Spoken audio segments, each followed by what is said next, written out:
em lugar onde tem pouca disponibilidade de água e também em lugares onde a gente tem uma área com valor agregado muito alto, onde é caro comprar áreas caras, ou em lugares onde a gente não tem grande disponibilidade de área, onde eu tenho dificuldade de comprar área. Então, esse foi o motivo pelo qual o tanque elevado foi desenvolvido, foi criado.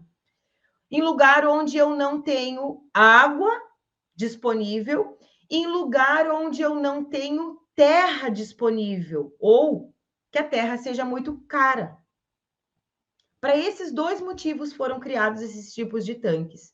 Só que aí, por serem tanques pequenos, como é que eles fazem para não usar água, não ter volume de água e conseguir produzir peixe em grande quantidade? Usa os equipamentos. Passa a usar sopradores, filtros. Para que faz o uso desses equipamentos?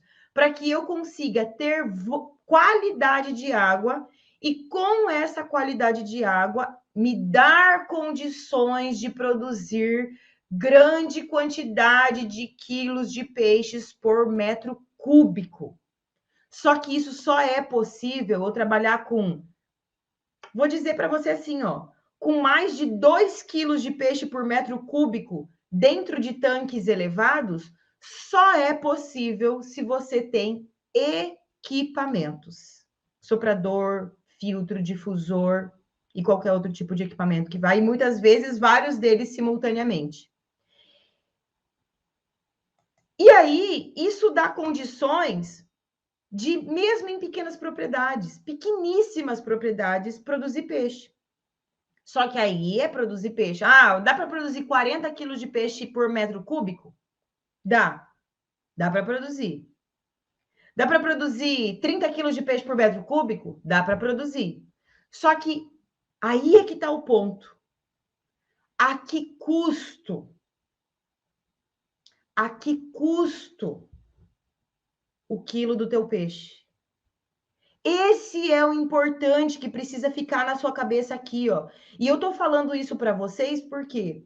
Porque todos os dias eu vejo gente convencida de que vai ficar rico produzindo peixe em tanques elevados, quando coloca um tanque de 63 metros cúbicos. Se você não colocar soprador, difusor e mais um monte de outros equipamentos que dependem da energia elétrica, primeiro, você não vai conseguir produzir grande volume de peixe. E segundo, talvez o volume de peixe que você produza seja muito caro. E aqui eu nem estou para falar para vocês sobre quanto é o custo de produção disso, porque depende de vários fatores, depende da densidade, depende do quanto você investiu em estrutura, depende do tipo de equipamento, depende de muitas coisas. Mas eu trouxe um exemplo muito claro aqui para vocês hoje. Eu tenho um aluno, o Reginaldo. O Reginaldo, ele comprou um sistema desse. Ele colocou lá 3 tanques de 63 metros cúbicos com o propósito de produzir altas densidades de peixes. A densidade que ele ia produzir era de 40 quilos de peixe por metro cúbico, tá? 40 quilos de peixe por metro cúbico. E aí ele fez a primeira safra. Ele fez a primeira safra dele, ele produziu tilápia, passou a produzir tilápia dentro desse tanque elevado de 63 metros cúbicos. Então, se a gente pegar essa informação aqui, né?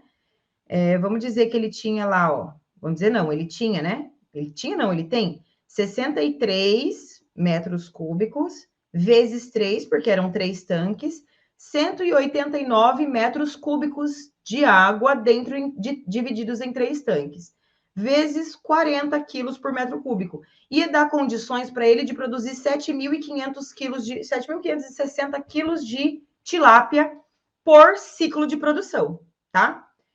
E ele conseguiu. Ele produziu as tilápias dele.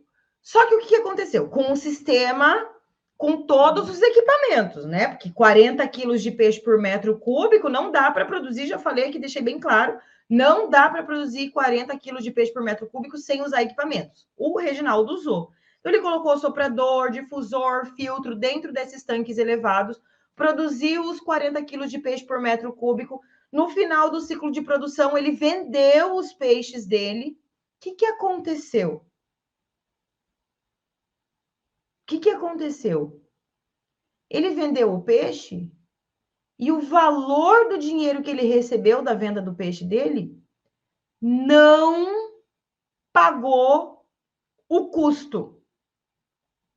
E eu não estou falando aqui que não pagou o tanque, não pagou os equipamentos, porque isso é custo de estrutura e a gente dilui, deprecia ao longo de vários anos. Não pagou o custo de produção. Ou seja, não pagou o preço do alevino, não pagou o preço da ração, não pagou a mão de obra, não pagou a energia elétrica. Ele precisou tirar dinheiro do bolso para complementar o custo de produção dele. E aí eu uso muito, os meus alunos, que é meu seguidor aqui há mais tempo, já sabe. O caldo saiu mais caro do que o peixe, literalmente. O ciclo de produção dele foi de mais de 9 meses. Mais de 9 meses. Onde ele poderia ter tido um ciclo de produção de 6 meses, de 7 meses. Tudo isso aumenta o custo de produção dele. Porque tem mão de obra embutida nisso, tem energia elétrica embutida nisso. E aí é que está o grande risco. E aí é que está o grande risco.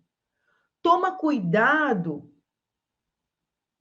com qual é o tipo de sistema, e aqui a gente está falando de um sistema intensivo, porque ele colocou todos os equipamentos para conseguir trabalhar em altas densidades. Qual foi? Qual é até onde vale a pena você trabalhar com um sistema intensivo, com alto custo de produção, para produzir um peixe que depois vai te dar uma margem de lucro menor?